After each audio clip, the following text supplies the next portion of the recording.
Magandang araw sa ating lahat. Welcome back, Rampage Buto Vlog. So ngayon, gumawa tayo ng video para ito sa mga kababayan nating Pilipino.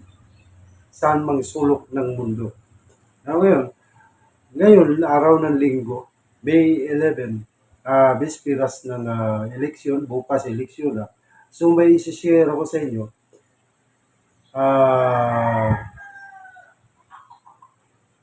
Paalala lang, no? Paalala lang, inulit ko. Meron na itong lumabas sa video kay, kay Attorney Harold Respicio. Isa to siyang abogado, pero before siya naging abogado, isa siyang IT expert.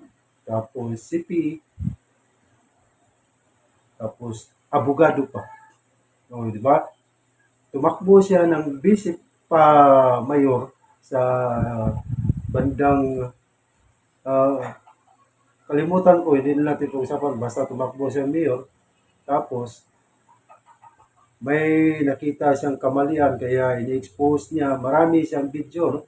Ngayon, binago na yung policy ng automated machine para sa election kasi nag-file, nag-complain siya. Kaya binago kasi may nakikita sa bukas. Kaya ngayon, may sinishare siya, pinakamahalagang bagay na dapat nating malaman, dapat nating bantayan, lalo na sa mga kababayan nating mga watchers. Kasi ito, no, hindi lang para sa isang tao, hindi lang para sa politiko, hindi lang para sa mga tumatanggap ng mga ayuda dyan o tumatanggap ng suhol para iboto, kundi para sa lahat ng kababayan natin, lalo na sa mga bagong henerasyon, sa darating pang mga henerasyon, kasi tayo para sa atin wala. Lalo na yung mga matatanda na. Kasi itong buhay natin sa mundo ay paikot-ikot lang. Hindi tayo habang buhay dito sa mundo. Ay sa atin lang, malinis na pamaraan, tapos kinabukasan ng mga kabataan at sa mga darating pang. Kaya ito, talagang pinupost ko na tungkol sa mga pangyayari kasi talagang dapat nang magbago yung pamalakad, yung ng gobyerno natin. Kaya ito, hindi natin patagalin. Ito yung video natin, video ni Attorney Harold Respicio. Paalala para sa mga kababayan, sa mga watchers, pinaka-importante sa mga watchers kasi sila yung nandun, sila yung nag-a-assist ng mga natin doon, mga board sa election, mga teachers natin. So dapat magtulungan tayo para malinis yung halalan 2025. So bago ang lahat, bago tayo magpatuloy, bago ko ipakita yung video, maraming salamat uli sa mga sumusuporta sa channel natin, Rampage Buto Vlog. So ngayon ito, panoorin nyo ito.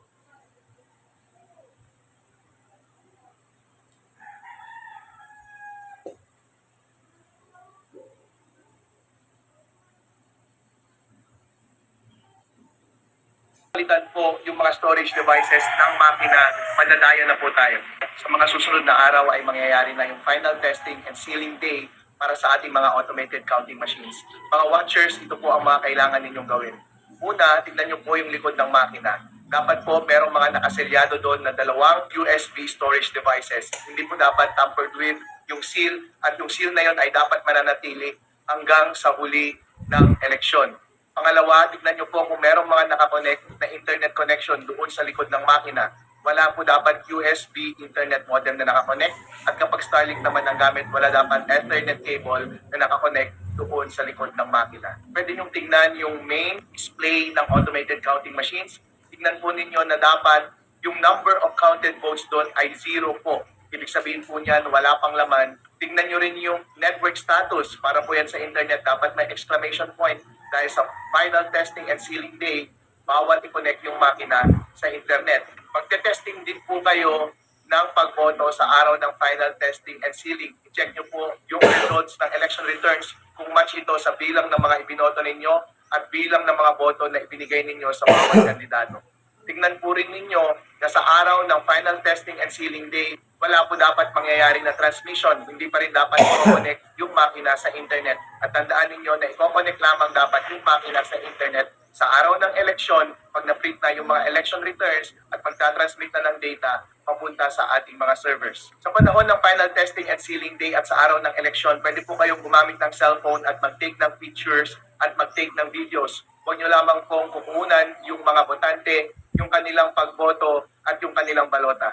Sa araw po ng final testing and sealing, dapat yung makina po ay nasa presinto na. Kahit kailan, hindi po dapat yan lilipat hanggang matapos yung eleksyon. Kapag sabihin nila na kailangan namin ilipat to sa munisipyo, ililipat namin yung mga balota para doon namin bibilangin, huwag po kayong papayag. Kahit natapos na po yung boto before matapos ang 7 p.m. on election day. Yung makina po at yung mga storage devices, pwede po nating bantayan from final testing and sealing day hanggang sa araw ng eleksyon. Kung gusto nyo pong magkampo sa labas ng polling precinct, yun po, tingnan nyo po para hindi mapalitan yung storage device doon sa loob ng makina or ma-update yung software ng makina.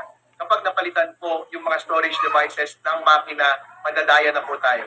So ang tanong po ninyo, Attorney Harold Respicio, meron bang paraan para madaya yung makina kapag pre-planted na yung daya sa loob mismo ng software? Meron pa rin po. At wala po akong paraan para ma-verify yung ganun na daya. Wala pong paraan sa procedures ngayon para ma-verify na yung software na naka-install doon sa loob ng makina ay yung dapat na software na naka-deposit doon sa Bangko Sentral ng Pilipinas. Kapag meron po kayong nakitang kamalian sa proseso ng final testing and sealing day at sa election day, pwede po kayong mag-register ng protesta. Meron pong form iyon, makipag-coordinate po kayo sa election board at pagkatapos po ng protesta, pwede po kayong humingi ng certification na nag-register kayo ng protest. Magagamit po lahat ng mga bagay na ito kapag eventually ay i-contest natin yung presinto na yun. Napakahalaga po na i-secure yung integridad ng mga USB storage devices. Dapat po hindi ma-break yung seal mula sa araw ng final testing and sealing day hanggang sa araw ng eleksyon. At ganoon din po yung integridad ng network connection. Saka lang dapat siya i-connect kapag election day na, pagka-print na ng election returns, pag-connect na sa mga server pag magta-transmit na ng data. Never pong i-connect sa final testing and sealing day. Wala pong diagnostic testing dapat na mangyari on final testing and sealing day para sa internet. So hindi po dapat na i-connect yung internet sa araw na iyon. Sa araw ng eleksyon, ganito rin po ang gagawin ninyo. Ganito pa rin po ang i-check ninyo. I-check ninyo na hindi na-break yung seal ng USB storage devices. Yung main display ng makina dapat nagre-reflect doon na 0 votes pa rin ang nakakast bago mag-start yung botohan. Yung mangyayari po sa final testing and sealing day ay pareho rin po sa mangyayari on election day. Ang difference lamang ay sa araw ng election ka lamang magkoconnect ng makina papunta sa internet kapag na-print na yung election returns at magta-transmit na ng data papunta sa mga server. Yan, si Attorney Harold Respicio, isang IT expert, isang CPA. Now, ngayon, di natin nasabi na kasi alam na alam niya, expert siya sa computer. Now, ngayon, isa lang ang masasabi ko, bantayan natin yung automated machine na habang nagpapatuloy pa yung butuhan, dapat tingnan nyo kung naka-connect pa yung internet. Kasi pag na-connect yung internet, posible si Harold Respicio, Attorney Harold Respicio nagsasabi na posible ma-daya tayo. Ngayon, may bago siyang sinasabi na meron pa rin paraan na posibleng madaya. Mamaya, ihahanapin natin yung video niya, isi-share ko sa inyo kasi napakahalaga ang bagay na to. Kinabukasan ng kababayan natin, yung mga bagong henerasyon, mga kabataan sa darating So, maraming salamat. Hanggang dito na lang. At sa susunod, gagawa na naman tayo ng video na hanggang wala pang eleksyon. Bukas pa naman. May isishare ako na yung bago niyang video na nagbabala pa rin. No? Nagpapaalala information para sa mga kababayan natin. Maraming salamat sa mga sumusuporta sa channel natin, Rampage Motovlog. At hanggang may dapat tayong i-share sa inyo ng mga mahalagang bagay tayo i-share natin para lang sa kaayusan ng bayan natin. Maraming salamat.